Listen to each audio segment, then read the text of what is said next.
اب ہم عید سے متعلق چند باتیں آپ کی خدمت میں عرض کرتے ہیں۔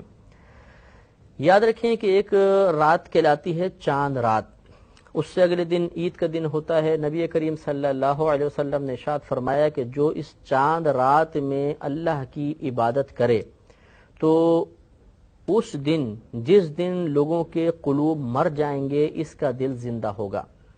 مطلب کہنے کا یہ ہے کہ چاند رات کو اگر کوئی شخص عبادت کرے گا تو بروز قیامت جب کہ سب کے قلوب انتہائی پریشانی اور نفس نفسی کے عالم میں ہوں گے، وہاں پر اللہ تعالیٰ اس کو قلبی اطمینان عطا فرمائے گا اور پریشانیوں سے محفوظ فرمائے گا۔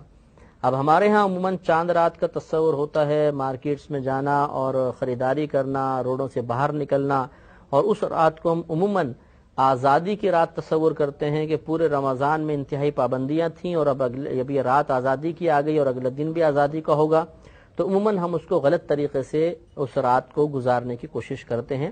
ایسا ہرگز نہیں ہونا چاہیے۔ ایک مسئلہ یہ بھی یاد رکھیے کہ عید کے دن ہمیں خصوصی طور پر نبی کریم صلی اللہ علیہ وسلم کی سنت کی نیت سے اہتمام کرنا چاہیے۔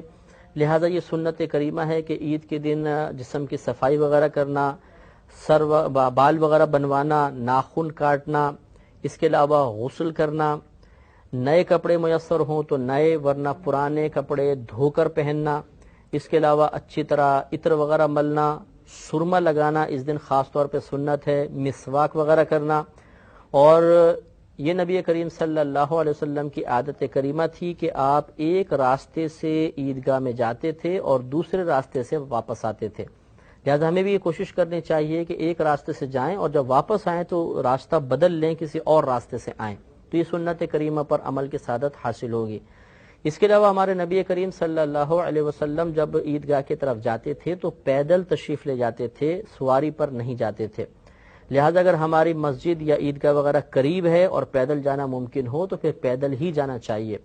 ہاں اگر فاصلے پر کہیں دور جا کے ہم نے نماز ادا کرنی ہے تو وہ الگ مسئلہ ہے، پھر ہم سواری پہ جا سکتے ہیں، لیکن قریب ہو تو بہرحال پیدل جانا ہی سنت کریمہ ہوتا ہے۔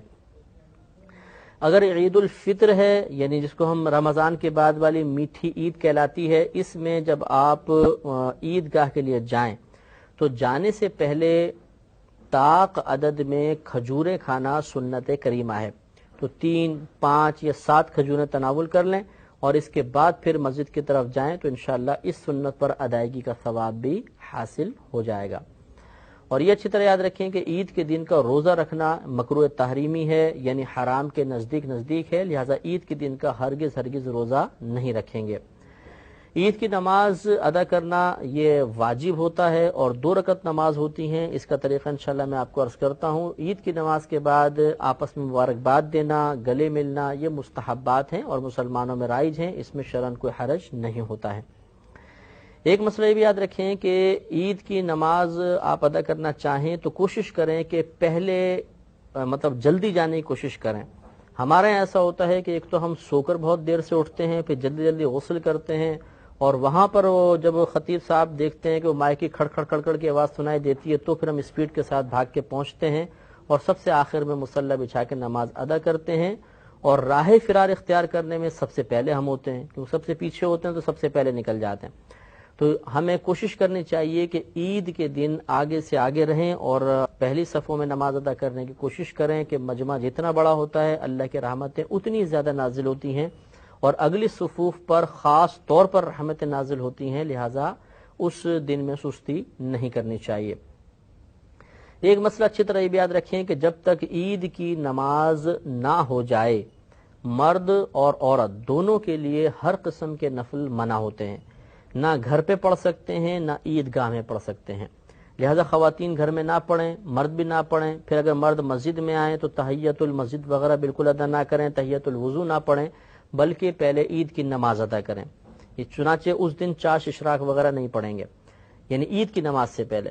پھر اس کے بعد جب عید کی نماز ہو جائے تو پھر بھی مردوں کے لیے سنت یہی ہے کہ وہ عیدگاہ میں یا مسجد میں ہی نماز ادا نہ کریں، بلکہ اپنے گھر جا کر اگر چاہیں تو پھر چاش اشراق وغیرہ ادا کریں۔ اور جو گھر کی مسلمان بہنیں ہیں وہ بھی مردوں کی جماعت کا انتظار کریں، قریب ترین مسجد میں جب جماعت ہو جائے اس کے بعد وہ گھر پر اپنے نوافل وغیرہ ادا کر سکتی ہیں، اس سے پہلے ادا نہ کریں۔ اب عید کی نماز 2 رکعت ہوتی ہے اور یہ 2 رکعتیں ادا کرنا واجب ہوتا ہے۔ خواتین پر یہ نماز واجب نہیں ہے، مسافر پر بھی واجب نہیں ہوتی ہے، مریض پر، بیمار پر، اپاہج شخص پر، بہت زیادہ بوڑھے پر جو مسجد تک جانے پر قادر نہیں، ان پر واجب نہیں ہوتی ہے۔ لیکن اگر کسی مقام پر خواتین کی نماز کا اہتمام ہو اور عورتیں باقاعدہ آ کر عیدگاہ میں نماز ادا کریں تو ان کی نماز ادا ہو جائے گی اور ثواب کی مستحق بھی ہوں گی۔ لیکن ان کے لیے افضل یہ ہوتا ہے کہ اپنے گھر پر اس دن میں نوافل ادا کریں، یہ عید کی نماز کے لیے نہ آئیں، یہ افضل ہے۔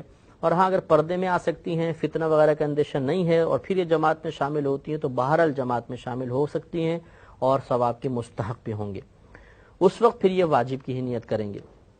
اب نماز عید کا مختصر طریقہ سماعت فرما لیں کہ جب آپ امام صاحب کے پیچھے مثلا کھڑے ہو گئے، اس میں اقامت وغیرہ تو ہوتی نہیں، براہ راست کھڑا ہونا ہوتا ہے۔ اور یہ بھی یاد رکھیں کہ عید میں خطبہ عید کی نماز کے بعد ہوتا ہے، جمعہ میں پہلے ہوتا ہے اور عید میں عید کی نماز کے بعد ہوتا ہے، لہذا سب کھڑے ہوں گے، صف وغیرہ سیدھی کریں، اس کے بعد نیت کریں گے۔ نیت اس طرح کریں گے کہ نیت کرتا ہوں 2 رکعت نماز عید الفطر واجب 7 زائد 6 تکبیروں کے، واسطے اللہ تعالیٰ کے، منہ میرے قبلہ شریف کی طرف، پیچھے اس امام کے۔ نیت دل کے پختہ ارادے کو کہتے ہیں، آپ دل میں ارادہ کریں گے تب بھی نیت کافی ہے، زبان سے الفاظ ادا کر دینا مستحب ہوتا ہے۔ تو پھر ایک دفعہ سنیں کہ نیت کرتا ہوں 2 رکعت نماز واجب عید الفطر کی 7 زائد 6 تکبیروں کے، واسطے اللہ تعالیٰ کے، منہ میرے قبلہ شریف کی طرف، پیچھے اس امام کے۔ پھر اللہ اکبر کہہ کر ہاتھ باندھ لیں گے۔ یاد رکھیں کہ مقتدی بھی اتنی آواز سے اللہ اکبر کہے گا کہ اپنے کان سنیں گے، اور پھر ثنا پڑھی جائے گی، یعنی سبحانک اللہم و بحمدک۔ ثنا پڑھ کر خاموش ہو جائیں گے۔ اب امام صاحب تکبیر لگائیں گے، پہلے ایک تکبیر لگے گی اللہ اکبر کہہ کر ہاتھ چھوڑ دیں گے، ہمیں بھی تکبیر لگانی ہے، ہاتھ چھوڑ دینے ہیں۔ پھر دوسری تکبیر لگائیں گے، پھر ہاتھ چھوڑ دیں گے، پھر تیسری تکبیر لگائیں گے اور ہاتھ باندھ لیں گے۔ گویا کہ یہاں تک 4 تکبیریں ہوئیں۔ پہلی تکبیر جب ہم نے لگائی تو اس کے بعد ثنا پڑھی، پھر دوسری اور تیسری تکبیر لگا کر ہاتھ چھوڑ دیے، چوتھی تکبیر میں ہم نے پھر ہاتھ باندھے، یعنی چوتھی تکبیر کے بعد ہاتھ باندھ لیے۔ اب الحمد شریف ہوگی، سورت پڑھی جائے گی، رکوع سجود ہوگا، اگلی رکعت کے لیے امام صاحب کھڑے ہوں گے۔ اگلی رکعت میں پہلے قراءت ہوگی، اس کے بعد تکبیرات ہوں گی۔ اب امام صاحب قراءت کریں گے، الحمد پڑھی، سورت پڑھی، اب 3 لگاتار تکبیریں ہوں گی اور ان تینوں تکبیروں میں کانوں تک ہاتھ اٹھا کر چھوڑ دینا ہے، رکوع میں نہیں جانا۔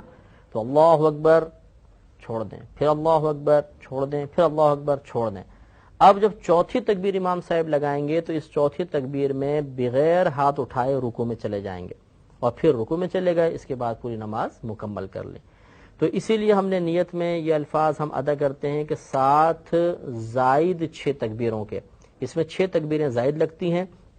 چنانچہ پھر ایک دفعہ سماعت فرمائیں کہ پہلے ہمیں تکبیر لگانی ہے، اس کے بعد ثنا پڑھنی ہے، پھر لگاتار 2 تکبیروں میں کانوں تک ہاتھ اٹھا کر چھوڑ دینا ہے، اس کے بعد ایک اور تکبیر لگانی ہے، اس کے بعد ہاتھ باندھ لیں گے، پھر قراءت ہوگی، رکوع ہوگا، سجود ہوں گے۔ اگلی رکعت میں پہلے قراءت ہوگی، اس کے بعد 3 لگاتار تکبیرات ہوں گی اور اس میں کانوں تک ہاتھ اٹھا کر چھوڑنا ہے۔ چوتھی تکبیر میں بغیر ہاتھ اٹھائے رکوع میں چلے جانا ہے اور پھر بقیہ نماز کو مکمل کر لینا ہے۔ نماز مکمل ہو جانے کے بعد خطبہ سننا چاہیے، لیکن فرق یہ ہے کہ جمعے کا خطبہ سننا مطلب واجب ہوتا ہے جمعے میں، بلکہ خود جمعے کی ادائیگی کے لیے شرط ہوتا ہے، اور اس کا خطبہ ادائیگی کے لیے شرط نہیں ہوتا۔ اگر کسی نے خطبہ نہیں بھی پڑھا تو عید کی نماز ہو جائے گی۔ بہرحال خطبہ خوب غور سے سنیں اور اس کے بعد پھر آپس میں مصافحہ وغیرہ کریں، گلے ملیں اور اپنے گھر پہ واپس تشریف لے آئیں۔ تو یہ صدقہ فطر اور عیدین سے متعلق چند ضروری مسائل تھے۔ اللہ تبارک و تعالی سے دعا ہے کہ رب کریم ہمیں ان تمام مسائل کو ذہن میں محفوظ رکھنے اور بوقت ضرورت ان سے استفادہ کرنے کی توفیق عطا فرمائے۔ وآخر دعوانا ان الحمد للہ رب العالمین۔